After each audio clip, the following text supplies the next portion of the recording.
What we're doing is we are cleaning some metal that has been freshly dustless blasted.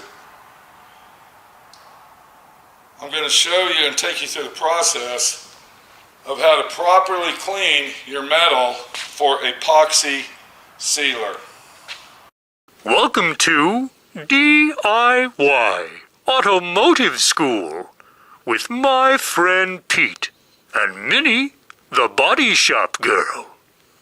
It's everything you need to know about cars and more.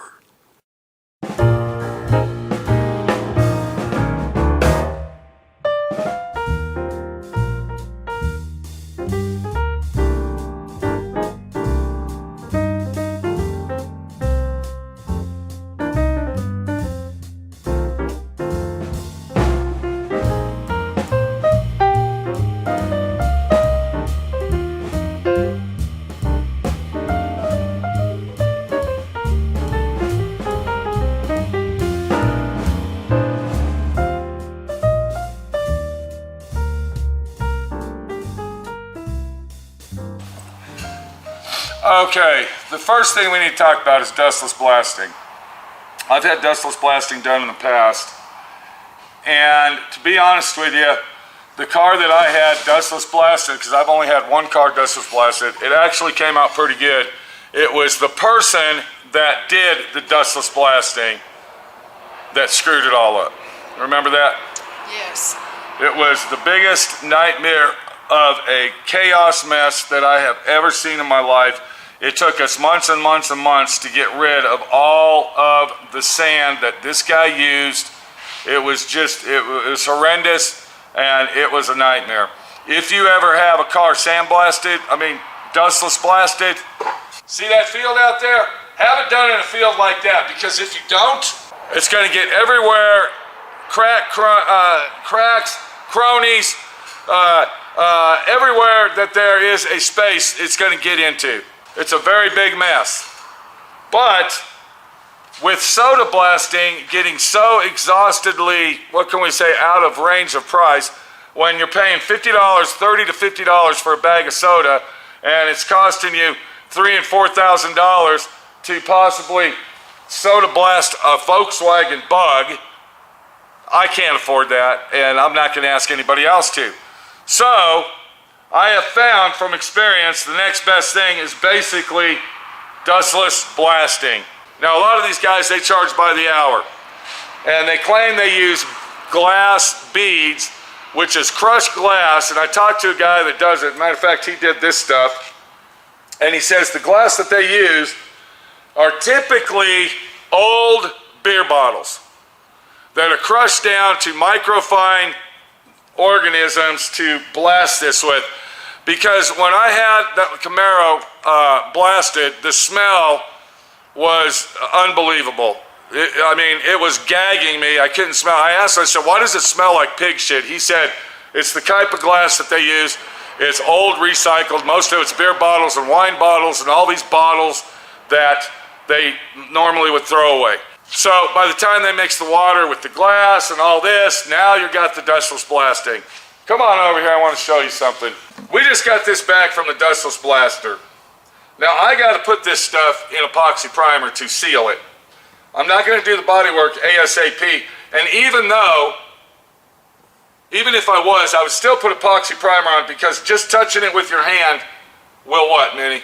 Make it start rusting. It'll make it start rusting just by me putting my handprint on it like that. It takes a professional that knows what he's doing to dustless blast.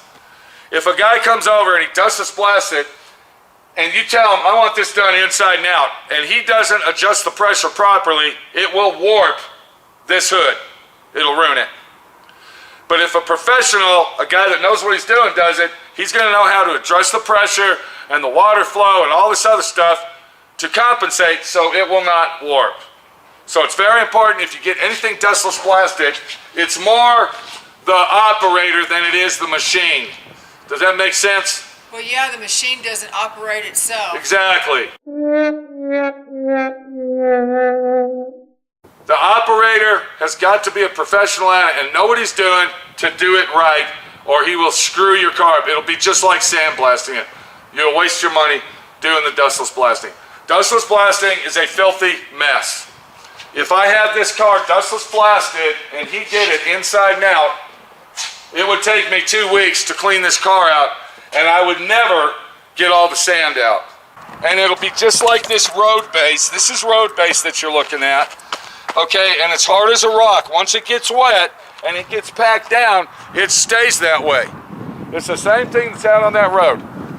So if you have your car dustless blasted inside and out, if you don't attack it immediately and get rid of it, it will cake up inside there and you'll never get it out of all the crevices. That's the downfall of dustless blasting. So when they dustless blast this, and I don't know if many can kind of get an angle, it leaves a very, very super coarse texture on it. Can you see that? It's like real super coarse.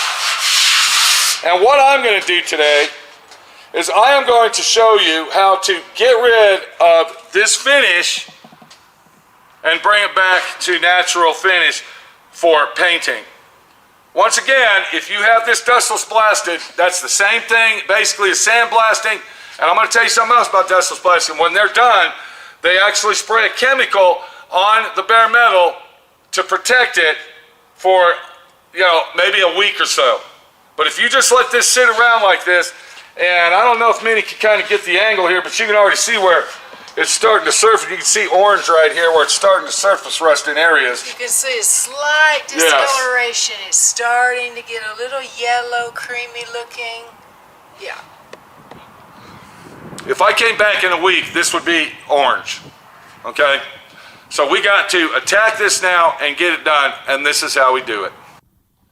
Now's the time that you want to hit the subscribe button. Click on that bell for notifications and comment below. Because if you don't, this big blob of Mondo is going to be inside your bed covers tonight when you crawl in there, and it's going to get in places that we really don't want to talk about right now. Do, my friend, pay the favor and subscribe. Now, do it, or that Mondo's going to do you.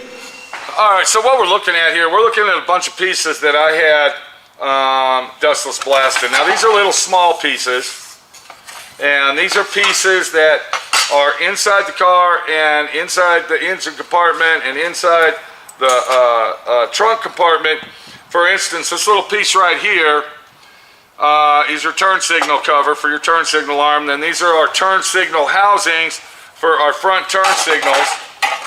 And then this is a cover that goes inside the car on top of the transmission tunnel. And then this one and this one, and if I move them, you can see that this one here is semi-cleaned already. These are covers that go inside the trunk area where the spare tire is. So what I'm going to do is I'm going to show you how to clean stuff, and then we're going to go over to the fender over here, and I'll show you how to do that as well. So on these little pieces that you're looking at, just like this, what we're going to clean those with is we are going to use a wire wheel. And I don't know if you can see the finish on that. All right. It's a very dull and very coarse finish. Looks like a piece of silver sandpaper. What we're going to do, and you probably already know, is I'm going to take my wire wheel and I'm going to clean that off.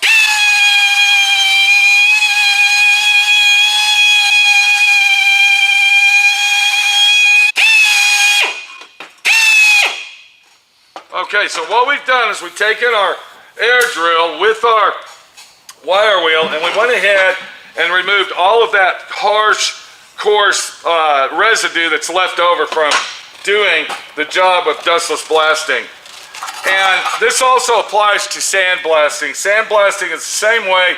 It's always going to leave that coarse feeling, and you're always going to have to come back to it and prep it and detail it before you do anything else. The next thing we're going to do is we're taking a piece of 80 grit. This is a piece of 80 grit that I folded in half, and then we're just going to go ahead and lightly scuff that. Just like this.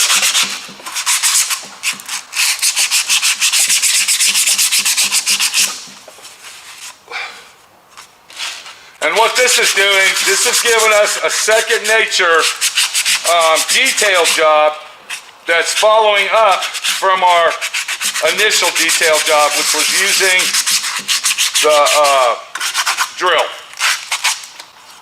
And now what you're looking at All right, this is a finished piece ready for primer. And then we're going to concentrate on our flat surface pieces such as this glove box. What I'm going to do with that is I'm going to take my D.I.Y sander and then I will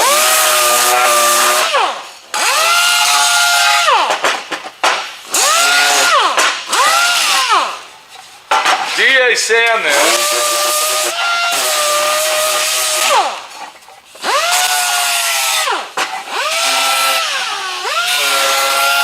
Just like that.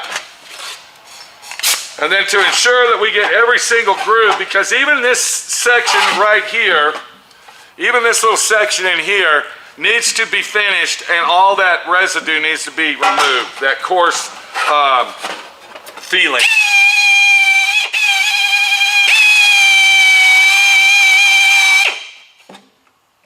And now this piece right here is ready for epoxy primer. We're going to go ahead and take this little piece, just like that. We're going to be very careful not to break anything. And then I'm going to turn this over, and then I'm just going to quickly clean it out. And now that one's ready. So we just keep repeating our process on the situation at hand. I see that this one's a little flat piece, so I'm going to use my D.I.Y sander on that. You see that right there? Look at it. And then this side here, as we look at it, it's going to be hard to get a D.I.Y sander in there, so we're going to take this. And then we're going to get that just like that.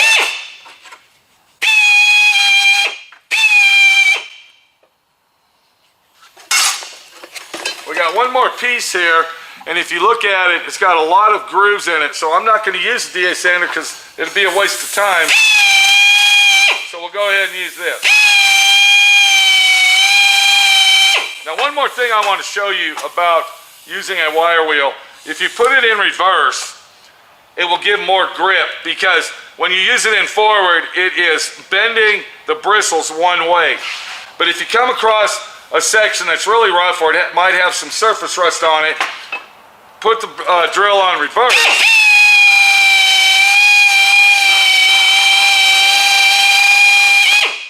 And look how clean that's coming.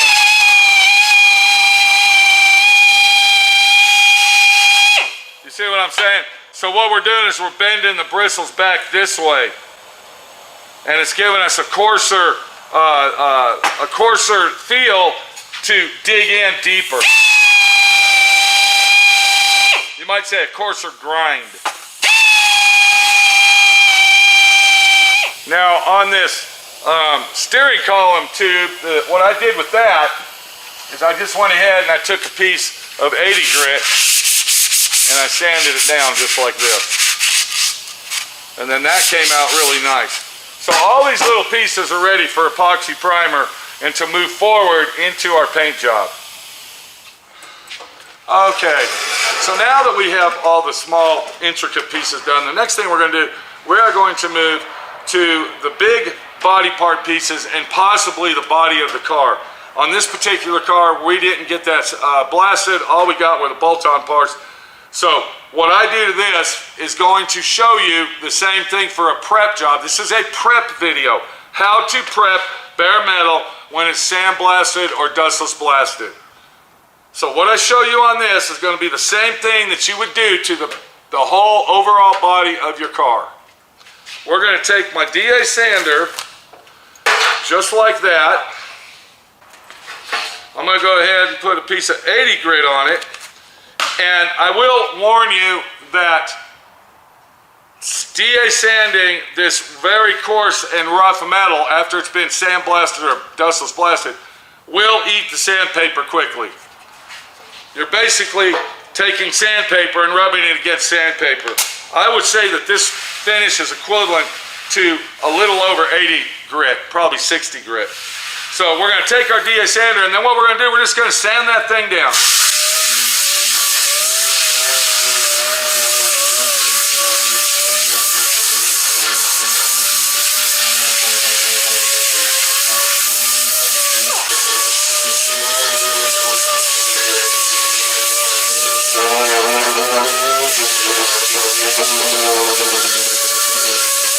And then pretty much like I said, sanding we're using your D.I.Y to sand sandblasted metal or dustless blasted metal. It's going to eat up your sandpaper very quickly. So you need to change your sandpaper out vigorously.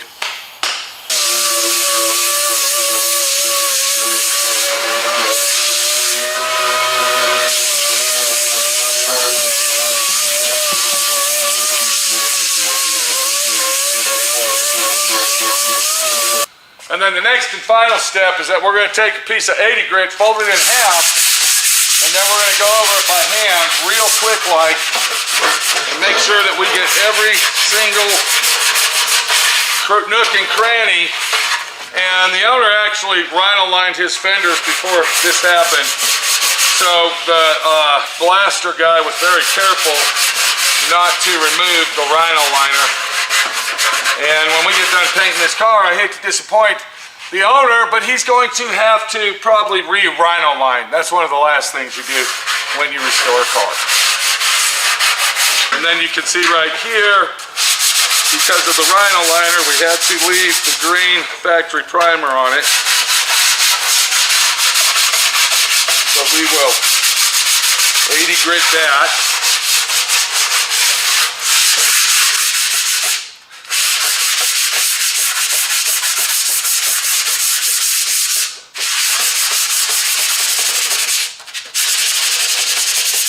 Alright, once that's done, we're not done. We're almost done with our prep job on this fender. And once again, what I'm showing you applies to any sandblasting or dustless blasting. We're going to take our wire wheel again and we're going to get all the places where our D.I.Y would not get.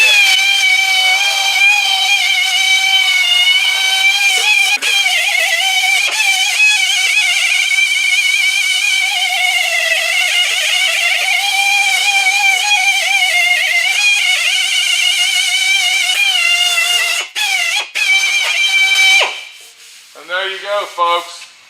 That fender is ready for epoxy primer.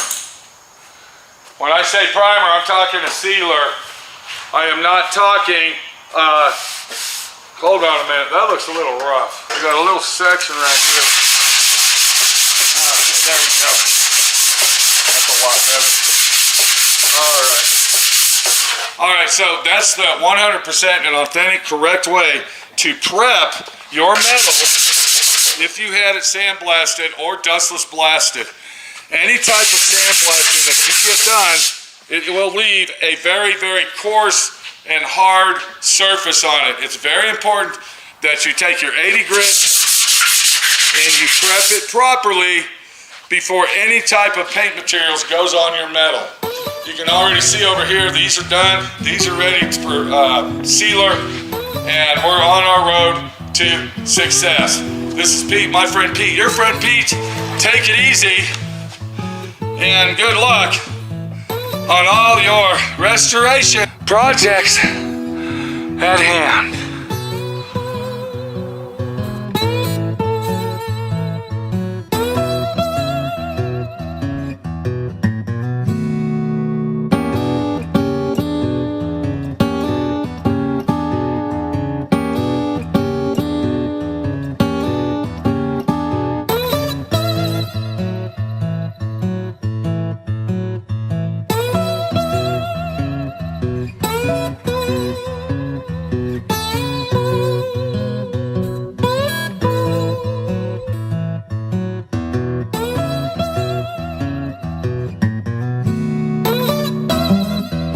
Thanks for watching D.I.Y. Automotive School. Classes don't stop till you know everything.